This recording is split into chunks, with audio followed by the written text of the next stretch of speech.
morning, everybody. It's good to see you, and I'm happy to have you join me on Faithfully Speaking. This is a production of Word in Black, and this is the time when, I'm the religion and social justice writer for Word in Black, and my heart and my goal is to show how people of faith walk that faith beyond the walls of the house of worship and make a difference in their community and in the world. And you guys are doing it. And I was excited to see your press release about what's going on. So I'm going to introduce, I almost feel like I've watched you grow up, David Miller, over the years. Yeah, and you've done a wonderful job of doing that and helping to improve the city as you go along and beyond. So I'm going to introduce you, and I'm going to ask you to introduce your cohort and introduce us to the project you're doing. So thank you, Dr. Boulware. My name is David Miller. David Miller. I hail from the great city of Baltimore, Maryland. I'm one of Baltimore's sons who has dedicated my life to improve the quality of life for children and families with a specific emphasis on Black boys and young men, and super excited about two brothers that we have today who are going to get an opportunity to share their experiences in our adult rites of passage process. My life has been heavily impacted by rites of passage as a lifestyle. I first got exposed to rites of passage programming when I was in my early 20s by brothers like Richard Rowe and Imam Earl Elamine, who were introducing rites of passage programming along with some other great brothers like Baba Duro Kennan, who's now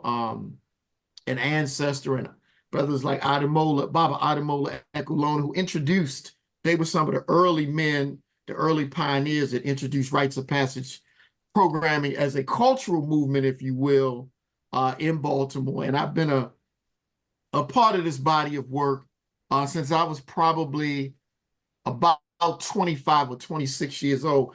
Rites of passage is a cultural lifestyle. And I really believe, given what has happened to Black people in America, that Black men and women, Black adults, men and women, and boys and girls need to go through a rites of passage process to begin to understand, one, the richness of who we are as a people, two, to have a deeper understanding of our connection to Africa, because everybody else got a connection to somewhere but us. So to deepen that understanding, when we call ourselves, for those who call themselves African American, what is it? We might think we know what it means to be American, but we definitely don't know what it means to be African. And to ensure that children and adults understand these unique cultural practices that we brought from Mother Africa, particularly during the Ma'afa, that long voyage during the period of enslavement. There were some cultural practices that we brought to this land in terms of the ways that we socialize children, music, dance, food, you name it. And we have realized that those cultural practices were severed during slavery. And so during the institution of slavery and the period of enslavement. So in terms of our rites of passage work that we are featuring in Baltimore, historically, we just did rites with the boys, with adolescent males. And about 20 years ago, we created a process for the men, and it was called the Egg Bay. I went through my adult rites process in Baltimore about 22 years ago. And since then, we have, for lack of a better term, fine-tuned the process, decided to do some things differently.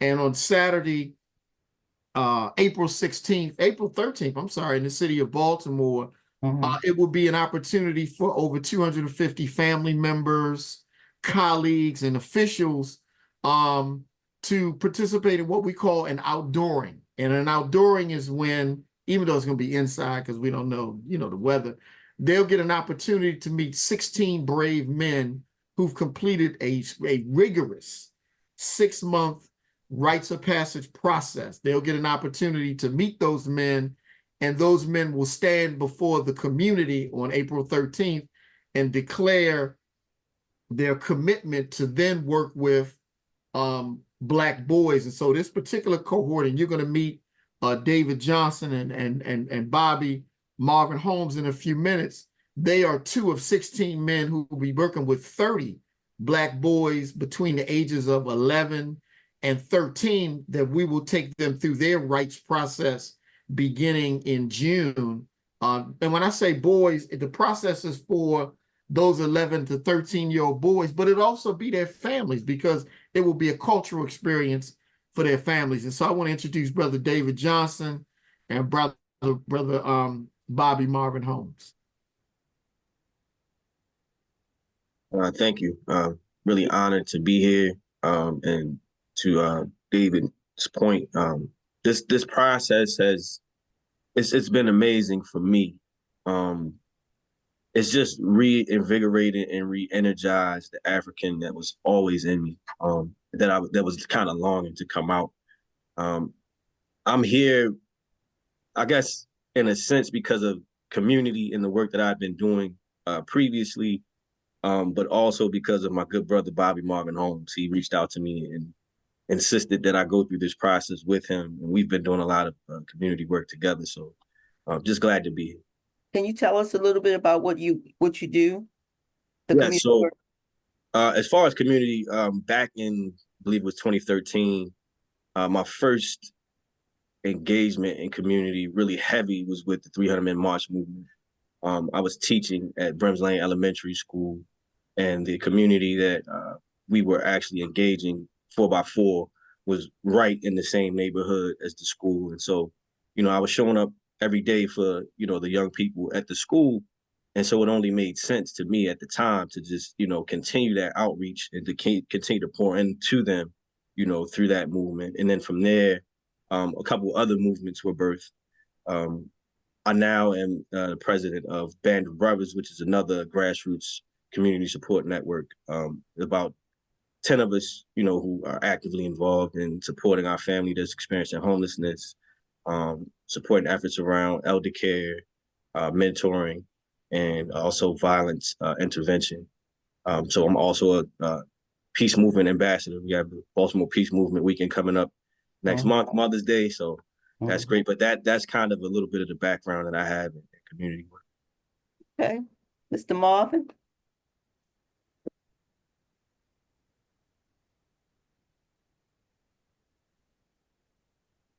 You're on mute. You're on mute, Bob. Trying to get that together. Forgive me. So yeah, for myself, connecting with rights, I'm a licensed clinical social worker, serving Black boys, youth in general, throughout Baltimore, as well as men. Through my private practice for therapy, mental health therapy, I work with Black men and boys strictly.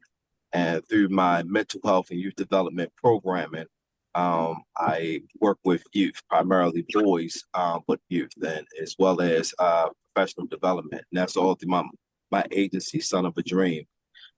So I've been in the mental health field for 12 years, working with youth and families throughout Baltimore, in schools as well as community. As you heard David Johnson mention, I was involved with 300 Men March, and definitely supported efforts such as the Baltimore Peace Movement, and just trying to show up the best way I can for Black men, boys, and families, and committed to the positive outcomes for their lives. So rites of passage was a no-brainer to get involved. Grateful for the opportunity. First, David extended the invitation for me. David Miller extended an invitation for me to join the advisory council advisory group for Baltimore Rites of Passage Initiative. Definitely appreciative for that opportunity, because there's just some juggernauts who've been doing rites of passage for years. Strong history, rich history, and legacy. So grateful for the opportunity. And when I came into the process, when as I wanted to also join the line, the first cohort of brothers to go through Baltimore Rites of Passage. And going in, I had the idea of I'm going to develop my knowledge, build my knowledge on rites of passage, and have a new skill set to my tool belt to add to everything else I do.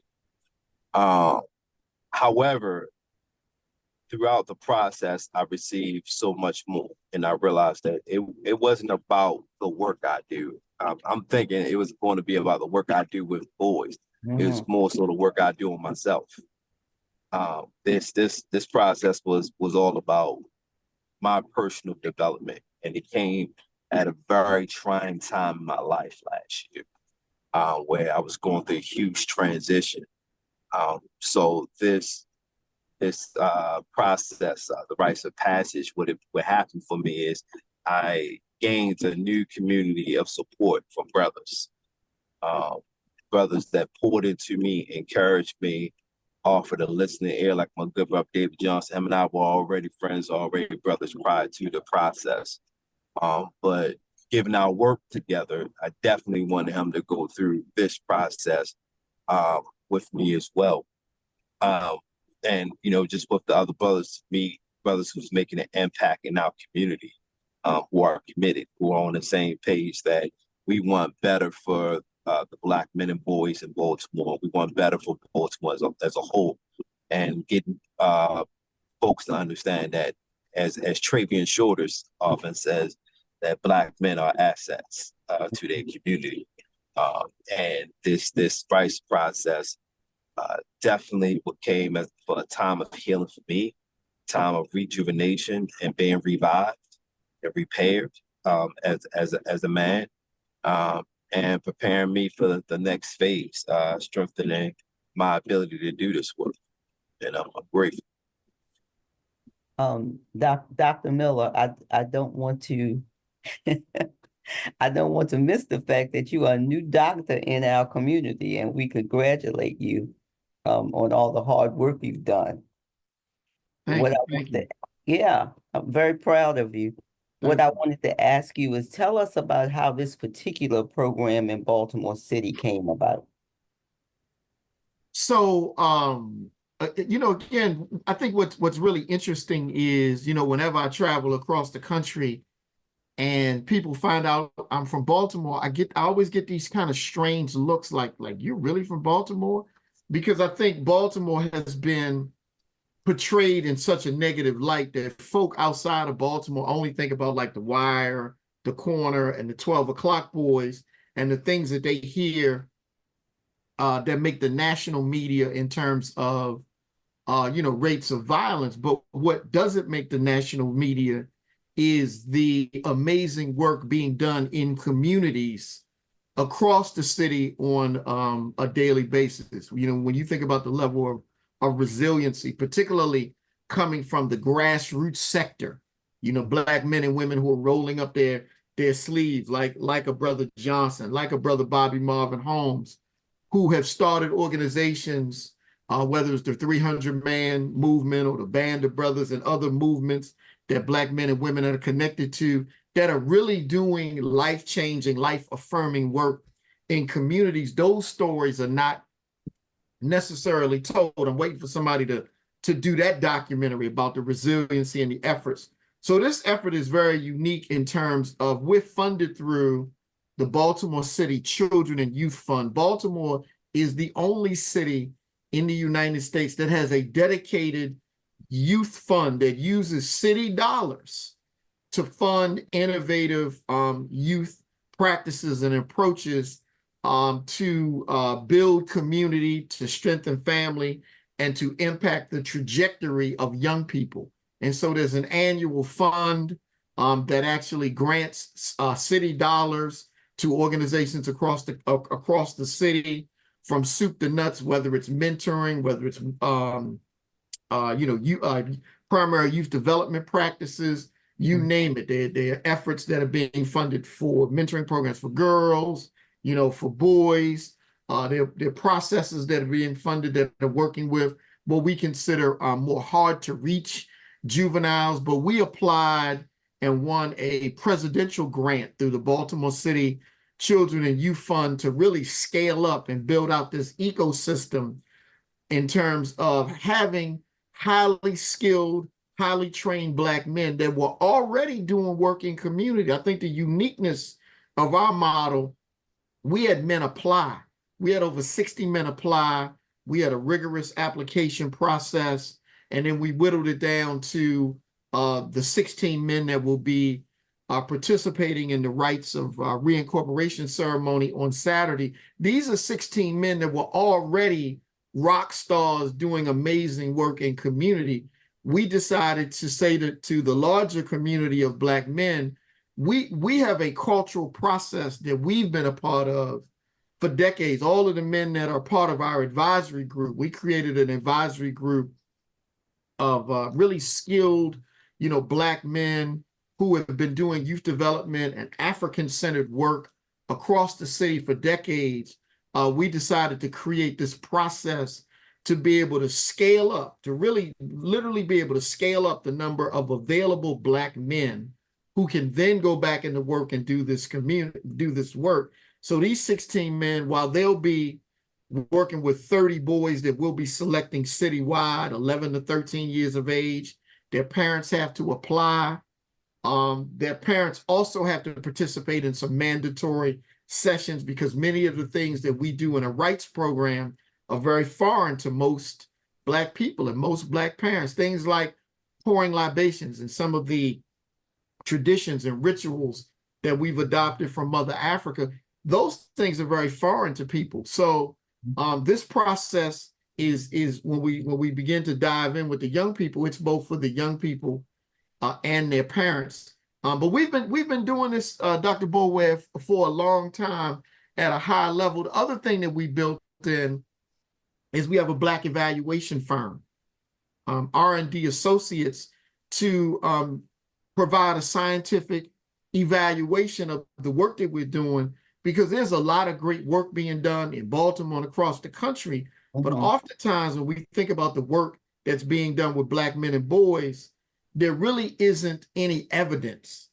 to quantify whether or not what is being done is actually working. And so I think we're unique that we're unique in terms of our funding stream, the Baltimore City Children and Youth as one of our primary funders. The fact that we already selected Black men that were doing amazing work in community, the fact that we also have an advisory group, and then the final thing, even for our rites of reincorporation ceremony, we've been able to get some support from the United Way of Central Maryland, the Annie E. Casey Foundation, Keys Development, and a number of other organizations that have been helping us along the way. And I cannot forget the Y of Central Maryland. The Y of Central Maryland has been one of our partners in terms of space and also getting the word out. But this is literally and truly a community effort. This was a 6-month process. Am I understanding that right, that you guys went through to get prepared for this? The training that you guys went through, how long was that? Yeah, so it was 6 months. Yes. Okay. Yes. That is quite a commitment. For people who are already busy, that's quite a commitment. Oh, yeah. Yeah. For sure. Yeah. For sure. I think, but particularly, let me, for David Johnson and him and I, we said that we've done community work together. And through that work, such as 300, we would make sacrifices, given of our time and resources and skill set for the betterment of the community. Sacrificing time with family. During that time, David Johnson got married, and we both have children. So we understood that we wanted something better for our community, and just with Baltimore Peace Movement, Band of Brothers, we're used to giving up our time. So that was a no-brainer to us to do. Making sacrifice of our time for the betterment of the community. And so, yes, we sacrifice Wednesdays from 6 to 8 p.m. We sacrifice Sunday mornings, say 7 a.m. to 12 p.m. To continue our training and our preparation for 6 months. We're committed to the goal of having a better Baltimore. So for us going in and making these sacrifices was a part of the process, part of the goal. Okay. Tell me a little bit about what you will be looking for in the families that apply with their sons. What will you be looking for? And are there any things that will stand out and say, you know, danger, danger? So we're looking to recruit families who are interested in this process. The boys have to be families have to be Baltimore City residents, 11 to 13 years of age. Even though it's free, there's a time commitment, there's an application process. The reason why I said it's a time commitment is because there are sessions that the parents have to participate in. This is a family model because, again, as I said earlier, there are going to be things that the boys are going to learn that when they come home, the parents are going to be like, yo, we have no idea. We have no idea what you're talking about. So, for example, we use the Nguza Saba.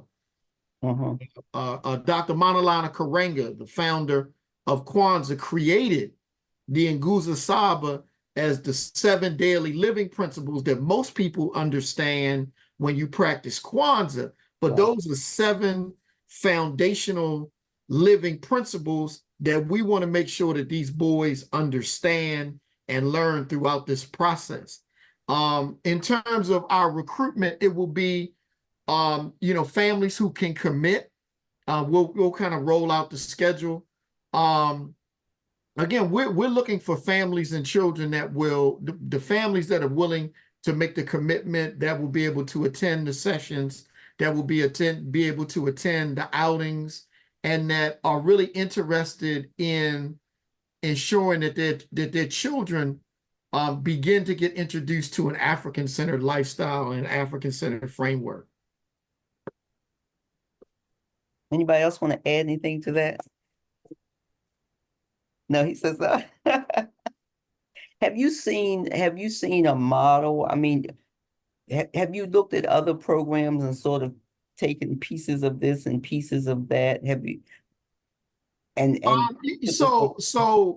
Great question. When people, read the article or see this broadcast, most people are somewhat familiar with the term rites of passage, but most people are probably not. And I can send you an article that I just wrote in a social work textbook around looking at rites of passage programs as a protective factor in the lives of Black males.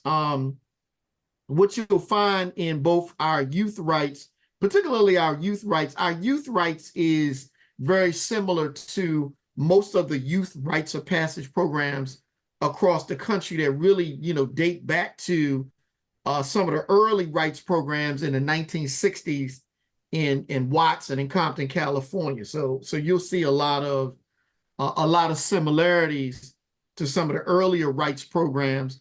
But then there's some other things that we add because of the challenges that the young people face now. So even though the young people will be learning the significance and the importance of the African drum, so the boys actually take drum instruction by a master drummer, just like the men, Bobby and Davon and Bobby and Brother Johnson took drum lessons, and they'll be showing the larger community what they've learned on Saturday during our rites of reincorporation ceremony. The boys will also take drumming, martial arts, and will be involved in a series of experiences to begin to help them kind of deconstruct many of these narrow definitions about manhood and masculinity. But then we'll also do things like look at the impact that social media has on children and youth.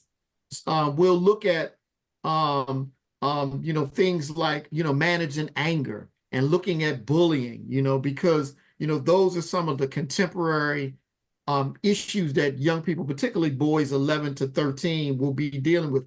How to deal with family management issues or family conflicts. Maybe you and mom and dad are not on the same page. Maybe you don't have a great relationship with your mom. Maybe you don't have a great relationship with your dad. Maybe you live with your grandparents. You might live in a group home, right? You might be in the foster care system. So even though our program really deals heavily with African principles, there are life skills modules that also will deal with things like, financial literacy. And then for the parents, there are going to be pieces on understanding the importance of mental health and family therapy. When you look at the data, we know that the rates of suicides among Black males, particularly males under the age of 12, are rising. So we know that there needs to be kind of a deeper level of engagement around looking at depression and anxiety and suicide, and really making sure that parents understand. Because I don't, Dr. Bo, I think a lot of times we talk about mental health in the Black community, but we don't talk about community education and access. So we want to have those conversations with Black parents, because we really feel as though they need to be able to introduce their children and maybe the rest of their family members to the benefits of therapy at an early age, but we have to educate the parents. So when we do that particular session with the parents, we'll have Bobby and some other, we have about three, maybe two or three. On our advisory board alone, we have two licensed social workers. And so, that's some of the content that the boys will and their parents will experience throughout this process. And you answered my next question, because I was going to ask if you had outside connections for referrals, like when you found certain situations in the boys. So you answered that question for me. I know that Dr. Miller, you've written a lot of books about boys, for children, for men, and everything. Tell people where they can find your books. And I think, Mr. Holmes, don't you have a book too? Yes, I do.